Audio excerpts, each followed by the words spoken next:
यंदा राज्यसभेवर पवार घराण्यातून आजोबा आणि नातू दोघेही एकाच वेळी गेलेत। शरद पवार हे महाविकास आघाडीकडून तर अजित पवारांचे सुपुत्र पार्थ पवार हे महायुतीकडून राज्यसभेवर निवडून गेलेत। यात आणखी एक महत्त्वाची बाब म्हणजे पवार कुटुंबात आजोबांपेक्षाही नातू श्रीमंत आहेत। शरद पवारांपेक्षाही पार्थ पवारांची मालमत्ता जास्त आहे।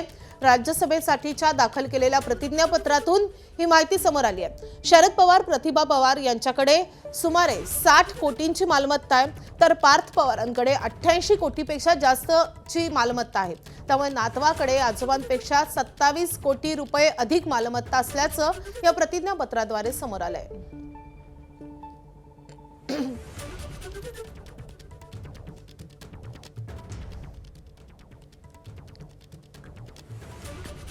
तर दोघांच्या मालमत्तेचं आपण थोडंसं कंपॅरिझन करूया। जंगम मालमत्ता शरद पवारांची आहे 44 कोटी 72 लाख रुपये, तर पार्थ पवारांची जंगम मालमत्ता आजोबांपेक्षा काहीशी कमी आहे, ती आहे 11 कोटी 35 लाख रुपये।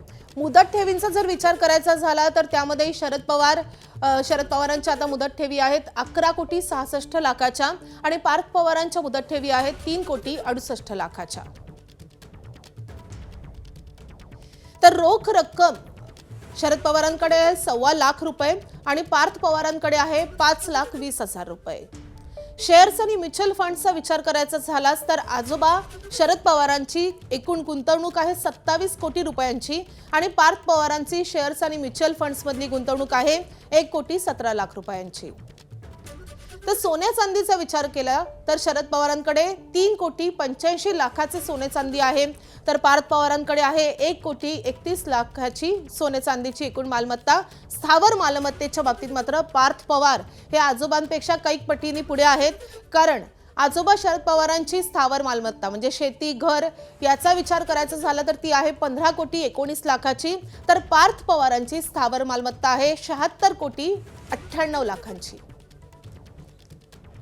आणि दायित्वाचा विचार केला तर शरद पवारांचं आहे 49 कोटी 84 लाख रुपये आणि 92.48 लाख रुपये आहेत पार्थ पवारांचे।